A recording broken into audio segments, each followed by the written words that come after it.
I began a series of experiments actually that is continuing, well, not just experiments, but a series of studies that are still continuing today. What we found was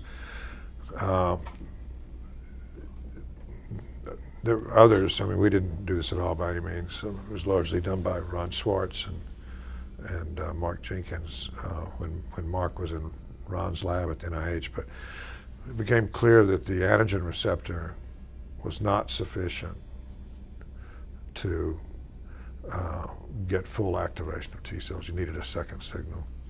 You know, Pippa Merrick, who I think you interviewed, you know, came up with a protein structure of it about the time that we did. So, you know, and as I said, Mark Davis found the genes and others made antibodies to it. But anyway, it began to be real evident that just getting that signal wasn't enough.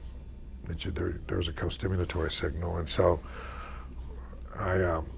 we began to think about, among other things, but just began to, you know, everybody was trying to figure out what that second signal was, and so we succeeded. There were some hints that work by a guy named Jeff Ledbetter, who worked for Bristol Myers Squibb at the time, that you know, on human cells, this molecule called CD28, if you have antibodies to it, T cells made more IL-2. So, but that's a slightly different thing than saying you need a second signal, and that's the second signal that lets the T cell start dividing. And there's also a phenomenon that Ron worked out called anergy, you know, which is the other thing that happens. Not only does a T cell not necessarily get activated, but it can be turned off if you get just the antigen receptor signal.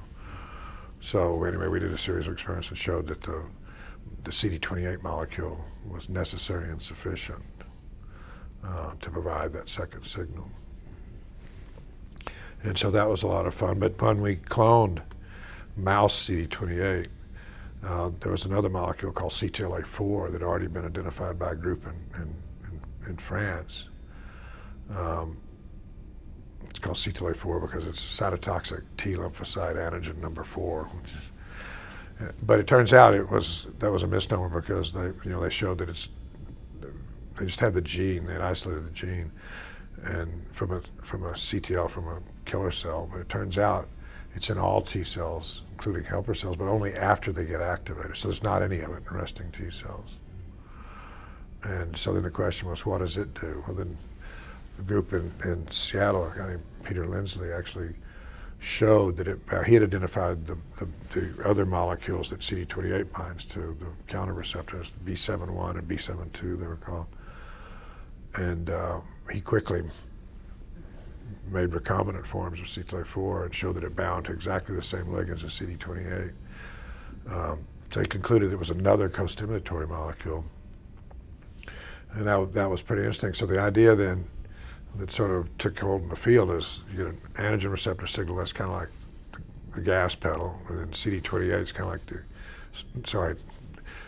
antigen receptor is kind of like the ignition switch, and you got to turn that, and everyone's different, and CD28 is more like the gas pedal, and so that gets things going. And then the idea was that the cells undergo activation, induce cell death, and just die when they're not needed anymore. I mean, you got to stop that, right? Because if they start dividing really quick, you can't have that go on for very long.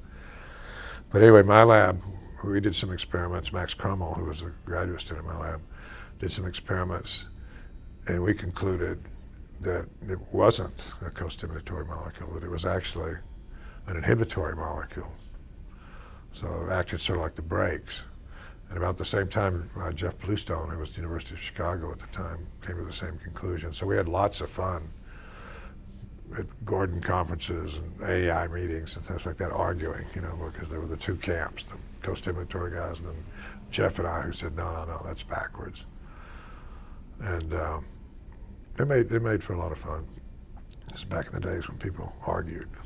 I don't know what's happened, but everybody's much too civil these days. But I'm struck by how silo-like your work is. I mean, you're all sort of pursuing on the same hunt. Mm-hmm. And where does competition come in, or are you all collaborating? We mostly all co-stimulating. I think the way it proceeds is when there's a big issue out there, like what is the T cell receptor, what is the co-stimulatory receptor? It's mostly, unfortunately, competition. once you get past that and things settle down a little bit, then it becomes more collegial. You share stuff, at least that's what I've observed. For the nuances. For the nuances. What about this? What about this? And then everybody gets together. You try to move on until the next big thing comes up. One question that occurred to me, and that is, while you were at Berkeley, what relationship did you have with UCSF? So about after we showed that CTLA-4 was this negative, well, we postulated that it was a negative regulator, and we had a lot of data, but finally a Canadian immunologist named Tech Mack and a woman at Dana-Farber, Arlene Sharp, and then a little bit later after that, Cynthia Chambers, who's a postdoc in my lab. She's since passed away from cancer, very young age, very tragic. She was a wonderful scientist in person, but knocked out the gene for CTLA-4, and the mice developed this lymphoproliferative disorder and die. So it became clear that, you know, we were right. But even before we knew that, we had the idea that if it really limits immune responses, it works the way we think it does. You know, it accumulates as the T cells get activated and then stops them.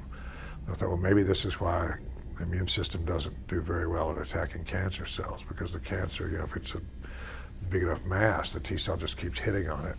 And the antigen receptor signal itself turns on the gene that makes the CTLA-4. And so after a while, you know, the cell stops. I said, well, if we just block that with an antibody, maybe then the immune system could just keep going for an abnormally long time. So just temporarily, you know, disable the brakes. And so we did that in mice, and it worked. I mean, the tumors just melted, and the mice were permanently immune.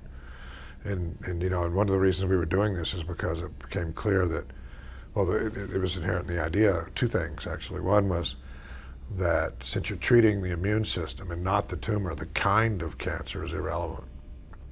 So you can have one drug that treats all cancer.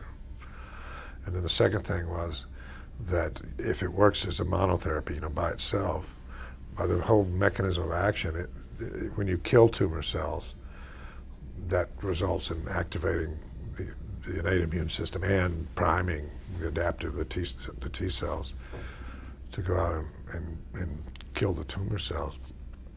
So you can do that with radiation, you can do it with chemotherapy, you can do it by freezing, you can do it, you know, by all the things that are done in the clinic. They all kill tumor cells, not well, not well enough, because nothing really cures anybody, but enough to prime an immune response. So that was the idea. But anyway, we showed that all of that was true, that we treated colorectal cancer, renal cell cancer, prostate cancer, some breast cancers, some fibrosarcomas, and many different kinds of mice, and we could always get them, not necessarily just by injecting the antibody, but by combining the antibody with radiation or chemotherapy or whatever. And so then I started working with UCSF, because it was impossible to do.